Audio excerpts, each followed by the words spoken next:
early history of the band. So, like in 1989 or so, I was just sort of, ambling around, and I met this guy, Bearden, in a cemetery, literally like in the middle of the night, like at like midnight. We were just hanging out in this place called Myrtle Hill, which is in Tampa, and he was there with his girlfriend and some of his friends, and I was there like with my girlfriend, just kind of being punk rockers, like creeping around. And I got him to give me a ride home, and I thought he was like the biggest asshole on earth. Like he was just like such a prick. Anyway, fast forward, I met I met Jason Avery in Chamberlain High School at a lecture, like on the occult. Parents were really bummed out about like Satanism and stuff, mostly because of Geraldo Rivera had done like a talk show on it, and so they sent this guy from USF to talk at Chamberlain High School, and I snuck into the high school. I didn't go to school there to listen to what this guy had to say because I was interested in that kind of thing, and I met Jason Avery. And the short version of that is that I was trying to get a band together, and I had some people I was going to work with, and they wanted to go a different direction, kind of like power metal or something. I don't know, like and definitely wasn't where I was at. You know? Like King Diamond or something. Even like more like maybe like Sabotage, which I liked just fine. It just wasn't what I wanted to play. They just wanted more like operatic vocals and this, that, and the other, and I didn't really want to do that. So I told Jason that if he found me a drummer, that I would split from that situation and we would start our own band. And he said, okay, well, meet me at this house. Meet me at Chamberlain High School at the bus stop on this day and bring your guitar and we'll go meet this kid. So we met this kid and his name was Andy Thompson. He was like 14 and he was just a ripping drummer. He was crazy good. We went to his house and we did some covers and we played like Twist of Cain by Danzig. We played like Seek and Destroy. And we played The Eliminator by Agnostic Front because we were like, punk rockers, like hardcore kids. Like we liked a lot of metal, but we liked, a lot of punk rock and a lot of hardcore. So anyway, and I had written some songs and we played some originals. And basically I ended up staying at this house where a bunch of us lived, and Mike heard that we were jamming. He called the house and said, I heard you guys are jamming over there. I'm coming over and I'm bringing my bass. And somebody told me who it was. And I was like, not that asshole. No way. But then he showed up and he could play. And like me and Mike were like that immediately. Like we just could really work off of each other really well. So that's how it started. And, if at first, and this is kind of important to say, is at first, Eulogy is very much like a punk rock, like a hardcore band. We listened to like Agnostic Front. I was really into COC, like in the Animosity era. I loved The Accused. Like The Accused were probably my favorite thing on earth. And then we listened to a lot of other stuff too that had nothing to do with heavy metal. We dug, like Jane's Addiction was just coming out. Me and Bearden like were into like Bauhaus and like Joy Division and just like a lot of different stuff. And in addition to that, we're into also, like, we liked a lot of metal. We liked Slayer. We liked Blood Feast. I was really into Creator, Dark Angel, Possessed. Celtic Frost was, like, the first metal band I ever heard that I didn't think was stupid, because it sounded like Discharge. And actually, if you talk to Tom, he'll tell you that they were really into Discharge. It sounded like Discharge. So I was like, oh, yeah, I can dig this. I can understand this. It's not all like, we're so like ripping, this, that, and the other. It's completely unobtainable for sort of a 16-year-old kid. At least this one, I didn't know how to go. But then I started to hear demos and stuff that I understood. And then I was like, well, we can do that. I can do that. That's obtainable. Ex Mortis from Maryland was a big one. Like I heard that and I was like, I can do that. I totally can do that. Morbid Angel, mutual friends. We became friends with those guys. Got turned on to their music, got given one of their demos, put it in a car stereo, freaked out. Like it was the craziest thing we'd ever heard. Me and Beard did. Ejected it because we were afraid of the tape. We didn't even know what to think of it. We ejected and looked at each other like, did we just hear that? Right. Did you hear what I heard? And and then Altars of Madness came out, So, and so you're saying this is like before the whole like big death metal thing broke, yeah. right? Yeah, I mean, there was like a lot of people like say that like death metal in Tampa like happened in like 1990 or 1991. That's not exactly true. I mean, because I saw Executioner, which would become Obituary in 1988. I saw Nocturnus in 1988. I didn't see Morbid Angel, but I was aware of them. I saw Iced Earth. I saw Death. Like so. And then there was like in that summer of 1990, there was a bunch of big metal shows that happened. Like Testament played with Sabotage and Atheist, like outside at the Cuban Club, and then there was Death Angel, Forbidden, and there were big metal shows. Like the idea that it didn't happen until all of a sudden one day in 1990 or 91, that's not true at all. Because Morbid Angel was, in Tampa. They were playing. They were doing Altars of Madness. They were getting signed. It was happening way before that. It just all at once in 1990, like all at once, Cause of Death, Altars of Madness, kind of right on the heels of each other, and Deicide's first album, all kind of hit one after the other. All out of Morrisound, two of those by Scott Burns. Scott Burns had done Beneath the Remains, and it just sort of like all of a sudden it just like kind of swelled up and exploded in Tampa, and that's kind of when it fell into it. The way that Eulogy went and became, I guess, what you would consider like a death metal band is that there was like a big transition. We tried jamming with a bunch of people. Our friend Kyle that recently passed, Rip, played drums with us when we were trying to figure out what we were trying to do.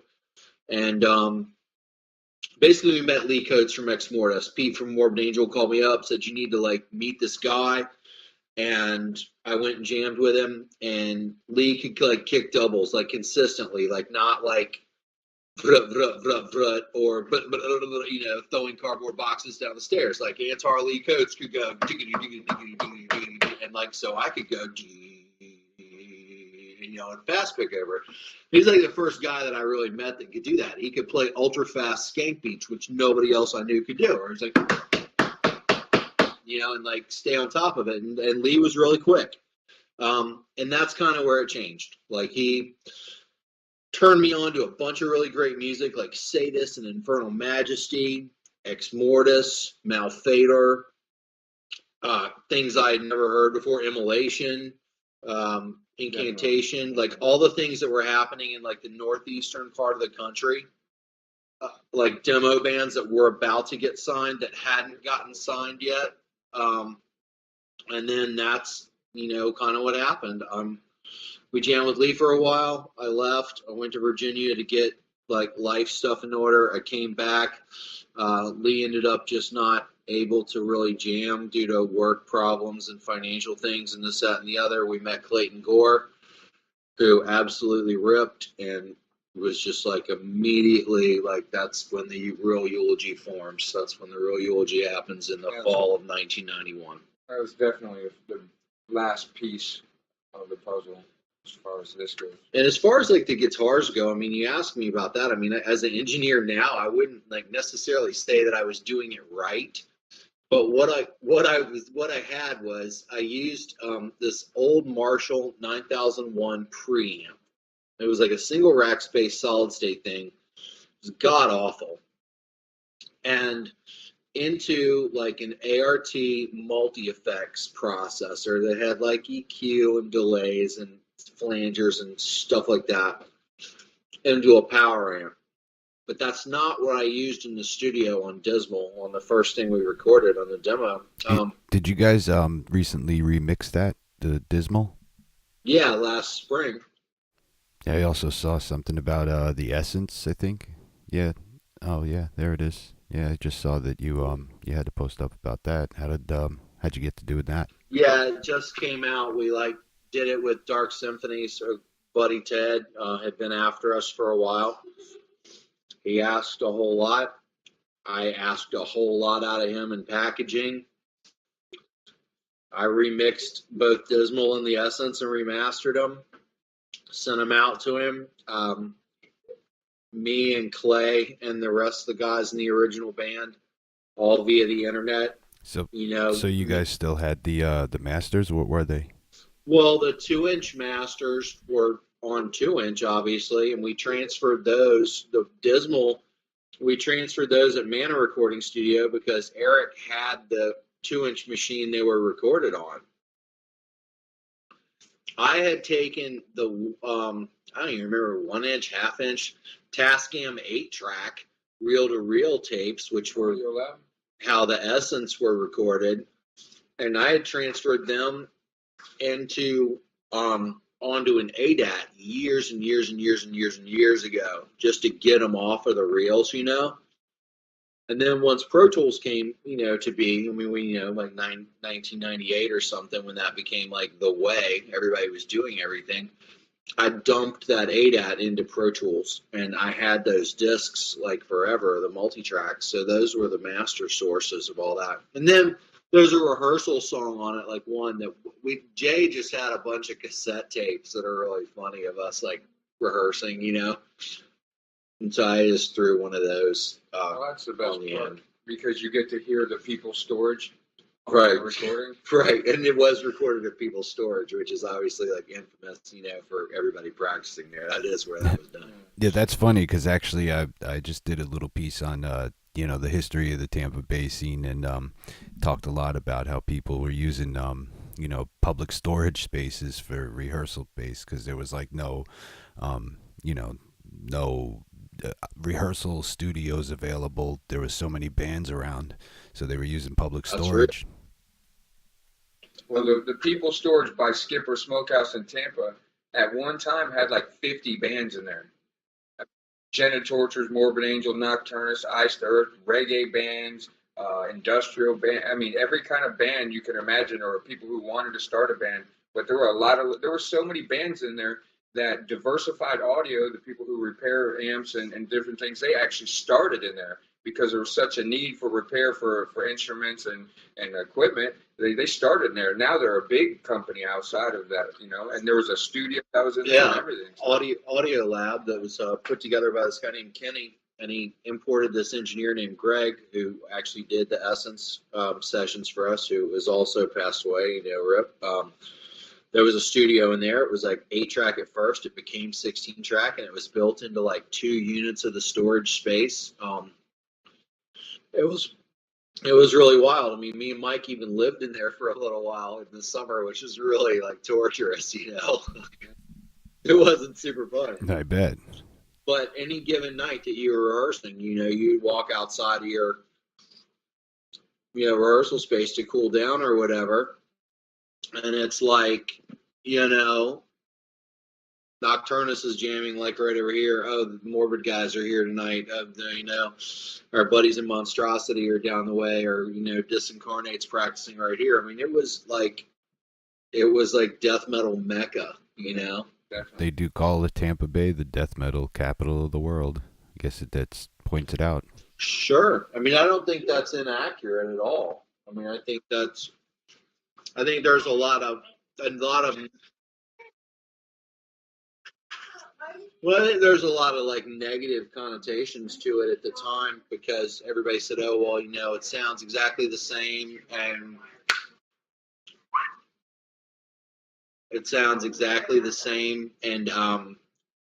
the studio makes everything sound alike and all this other stuff, and I don't really think that's fair necessarily. I mean, I don't think like Morbid Angel sounded anything like Nocturnus, and I don't think that Deicide sounded like Obituary, and I don't think that Atheist sounded like either of them, and I don't think that Cynic sounded like either of them.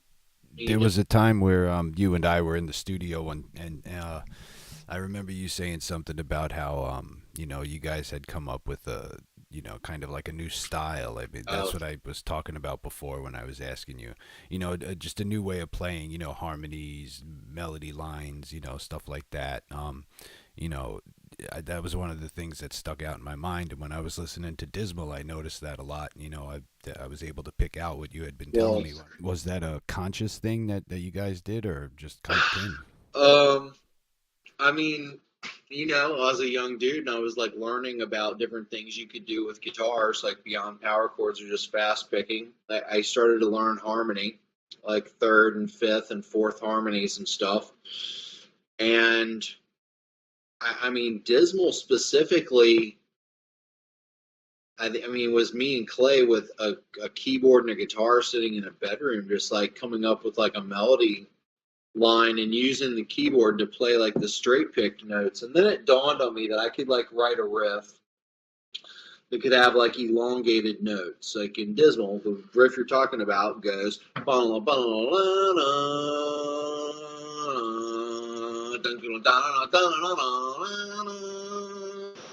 Well, in every one of those notes that's like 2 or 3 bars, within a key, there's room to answer that note with another melody. And what you end up getting is this like sort of like swirling mass that like sort of goes back and forth. Because I was always interested in the idea that without panning, that a song could move across the stereo field by what was being played. Okay. Yeah. Okay. You know, and like, so that's like kind of where that idea came from. And I mean, give credit where it's due. I mean, I really loved the first At the Gates EP, which had a lot of harmony on it. And I definitely was probably influenced by that. I liked a lot of things that were melodic that maybe weren't what everybody else was doing, like Paradise Lost's Gothic record. Like I was super into that. And like it's not a really technical record, but the melody lines that their guitarist uses over that stuff was really influential on me. Like I never ever really set out to copy or learn anyone else's music. I would say like as a musician, that's probably like my biggest downfall. Is like I can't play you someone else's song. I have no idea how at all. Like I never bothered to learn other people's music or otherwise. But I definitely feel like I took influence from like feelings of songs, you know, the way things felt, you know, like so the harmony thing was just natural, you know. I mean the feelings probably like my own, but like run through, I don't know, you know, you start with MDC, you know, and then that gets run through Sonic Youth, and then it gets like, you know, Bauhaus thrown on it, and then it gets run through The Accused, and then it gets run through Septic Death, and then that gets run through like Creator, and then that gets run through, you know, Death, and then you get a drummer that can kind of understand what you're doing, and then, you know, like it's really like a toss, you know, like a just a mess of influence, you know, and then it comes out the other end. You don't even know like where it started, you know, what gave you what idea. It's just like how it comes out, you know. Some of that stuff that you're working on now, I mean, Anyway. does it have the same feel as it used to? Are you going back to the old, or is it you know, are you bringing new influences in it? Is it new? Is it, you know, evolving even further than that? I mean, that's, you know, that's what it sounds like. I mean, Well, I mean, I you still like, know, you guys are all, you know, older and, you know, better even like musicians. brand new songs, you know, have the same that same like feel, probably like more proficiently now. It's definitely more refined. It's like more refined, yeah. So are you guys putting together like a new album, or, you know, just new material? What are you working on? I mean, I'd say there are 2 new songs right now. I mean, I write Eulogy songs all the time. I think I have like 15. No, that would make Well, about 60. How do you guys get together? Is it all the same guy? Is it all the same members, or are there anybody new or anything like that? Well, I mean, Mike, you know, has played bass always, except for a little hiatus he took before the band ultimately ended. Is there going to be anything new from Eulogy? You know, it's really that's a hard question to answer there, Ben, because it's not up to me. It's up to the members of the band. I haven't gotten rid of anybody. You know, I mean, I write songs, I send them to people if they learn them, and they have the motivation to get it together, and we play. That's great. I'd love to play. I would love to play. The drummer on these recordings lives in St. Louis. Mhm. The vocalist lives in Berlin. Mm-hmm. You know, so we're communicating all the time. Our intention is to get together in the near future and try to do some type of reunion. That's our intention, and also do some new recordings because he's got so many frameworks for different songs, so much material. It would be a shame not to share that with the rest of the world, basically. But that is our intention. Well, We're not like. Well, how do you guys, how do you guys work on stuff when you're so separated? What's that? How do you guys work on stuff when you're separated like that? Do you do it over the internet? Generally, Online? he'll share some things with us via Dropbox, and then he's done that recently, and I'm actually here presently to go over some of that new stuff with him and actually just play it together. And he's done the same thing with the drummer, and he's working on it on his end, and the vocalist is writing some lyrics, and we're hoping for the best, to have all these things along. I'll mostly write it in Logic if you want to know like the technical thing. Sure.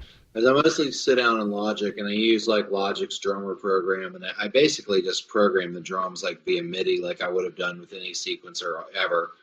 I don't use like drum loops or anything like that. I write it myself, and then I'll play and like write and arrange the song. And then once I get something that I like, I'll send it to these guys and see what they think, if they have anything to say about it. And then I send the full Logic session out to St. Louis to Clay so he can cut it up. He can turn off the program drums and play drums himself. He can turn on, like flex audio and change tempos of parts if he needs something faster, if he needs something slower. Some flexibility, so everybody's involved still. I guess like now, like as far as the writing goes, the biggest thing is just me kind of trying to like get back to like where I was, in 1993, because when I wrote what would have been the newest Eulogy record, when I started writing it in 2007, I was kind of unleashed. I wasn't working with anybody. I was doing it by myself. There was some input from certain people. And it was very like, it was fast. Let's go fast. Let's go fast. Let's go fast. And, not having any frame of reference and having not paid attention to death metal for years and years, I wrote a record that's average speed was about 250 BPM. Wow. That's crazy. They're good songs. I mean, I definitely am not like a riff farmer where I just go, I don't do that. But one thing that I'm positive of, especially from touring as much as I have, is that, music that really works and really moves people live, I mean, it has to have some content, it has to have some groove, it has to have some movement, it has to have some aggression. And a 50-minute long set of a straight blast at 250 is interesting to watch, but it doesn't super move people. Sure. And this is speaking from 8 years of standing in front of house with just about every death metal band you can think of all over the world, and watching how the crowds react to it. And like you can take a great band like that, I'm not going to say any names, but there's one band that I'm thinking of that I think are extremely good. They're the most ferocious thing I think ever. And they're extremely fast, and their set goes for 50 minutes of just, it's a blast beat. And the crowd stands there dumbly and looks at them and has no idea what the fuck is going on. Yeah, it's kind of like jazz. Jazz, the only person who's really enjoying it are the ones who are playing it. You want something you can get into. But then you take a band like Goatwhore, for instance. It's just a rockin' band that's heavy. They're quick, but it's not overly fast. Great parts, great riffs, great crowd interaction, and people get the fuck off. Same thing with At the Gates. They came back in 2008 at Wacken. The music was perfect for a live setting. The crowd was just completely into it, grooving on it, getting the feeling, the nuances of the harmonies and everything. It was perfect. So I'm just trying to write something that's not a blast fest. And it's, Right. And I can do, I mean, for me, I mean, it's just kind of like whatever I put my mind to. If I sit down and decide I'm going to write a blast fest, that's what happens. If I decide I'm going to try to write something that's heavy or that has movement or like feeling or this, that, or the other, I mean, that's what happens. So I'm just kind of trying to make something, want to write something that's memorable. You got a good point there. I mean, you know, when you go to a show, you want to. It's because you got into it, you felt it. You know, it's not just because you were there to watch. You know, the musicianship. You want to feel. You have somebody walk out of the room like with one of your riffs just stuck in their head, the melody or the harmony together, just like, you know, where it's just they're locked in for a couple of days with it. Sure. Yeah. Sure. Definitely. Yeah. Lights out. Sorry. They're a ghost. Your hand and poke your eyes out. Lights out. Angry Shimones. Yeah. Sorry, man. I'm arguing with the phone charger. Yeah, I'm going to leave this in there. I'm not even going to cut it out. I'm going to make everybody deal with it. Anyway, so what else do you want to know? I don't know. What's going on with the T-shirts and stuff? I saw you posting stuff. You were making some shirts or something like that. Some silk screening. Well, that's just reissuing stuff, I guess. I mean, yeah, that's just my hobby, you know. You were saying something about something going on with somebody wanting to get a hold of that stuff overseas so they can start selling it, making money off of your shit. They're just people that want to. There are people that want to get, you know, that are interested in like having some merch or whatever. Because I mean, it's been really surprising with the reissue of Dismal and the Essence. I mean, I knew like some people were interested in it, but I didn't expect that it would sell out like that, like before the vinyl ever came out. Well, I had no idea. It's almost none. You know, it's big now with the black metal and all that. You know, I don't know. I mean, I guess my head's wired a little bit weird. It's strange to me that anybody wants to listen to something that we wrote when we were kids. You know what I mean? Well, it's still relevant. But then I go back and I listen to it. You know, having like the benefit of time and not having listened to it in 10 years or whatever, I kind of am happy that I got to kind of listen to it like a fan and not like someone that played it. But anyway, well, the genre is still around, you know. I mean, I never allowed anybody to make merch. I never used a merch company or otherwise. I just always like printed single logo shirts and gave them to whoever. You get a hold of it, and if somebody wants it, how do they get a hold of it? Go on the website? Can. I mean, now they can, but they couldn't before. The only way you could get it before is if I gave it to you. So what do you do? Go to Facebook? Go on your Facebook? How does somebody get a hold of that if they want? You know. Yeah, I mean that's the best way now. Is that I just have like a Eulogy has a PayPal account. It's real simple. It's like go to the PayPal and you just go to PayPal and PayPal the money for the shirt, and you tell me what size and like, you know, shipping label and all that other stuff, and then there you go. No, I mean I just silk screen it. Did you say there was like a limited edition something coming out or out? Huh? Something about the new vinyl? Kind of. Some colored vinyl? We have a bunch of green vinyls that were band only that weren't really advertised, and there's going to be 50 special packages of this Eulogy re-release that's going to basically include the vinyl, the CD, the shirt, 25th anniversary laminate, pics, stickers, and I don't know how much it's going to cost. It just kind of depends on the overhead. But we're going to sell 50 of them, and that's basically just for me and the guys to recoup what it costs to put the record out. Just an all-together package for you guys. Because I mean, it wasn't a big like you guys, cash deal on the record. I mean, it was just mostly like we wanted to get it manufactured and done right with like quality packaging. Sure, right. And you know, we got a percentage enough for each of us. I mean, I suppose we could go like, you know, schlep our own records and like try to make like some minuscule money or whatever. But it seems like a waste of time. It's cooler to have the record. Yeah, just what the internet's for. But the green ones are rare. And so we're going to put a special package together that's like something like even a little more special than the record itself. I mean, the record itself, I don't know if anybody's like able to look at it or whatever, but absolutely, yeah. Let's so see it. We did the record, and hold this. Yeah. It's gatefold, first of all. Cool. It has in it this really awesome book. That's nice. That is essentially Yeah.